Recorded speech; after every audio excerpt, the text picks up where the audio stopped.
Welcome to our tutorial on the drafted filleted pad. Let's select the drafted filleted pad command. Select this profile. The first limit will have a length of 3/4 of an inch. Press the Tab key. And we have our first limit. The second limit, let's use this face. For a draft angle, let's enter 10 degrees.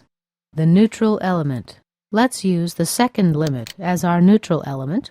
Right here we have options for creating fillets. Lateral fillets are created against these vertical edges. The first limit radius is for the top fillet. The second limit radius are the fillets created here at the bottom. Preview, and you can see our drafted filleted pad. Click OK. As you can see in the specification tree, there is no drafted filleted pad entry. Instead, we have pad, draft, and 3 separate edge fillets. If I click on any of these, I am able to edit them. And as you can see, I can only edit one at a time.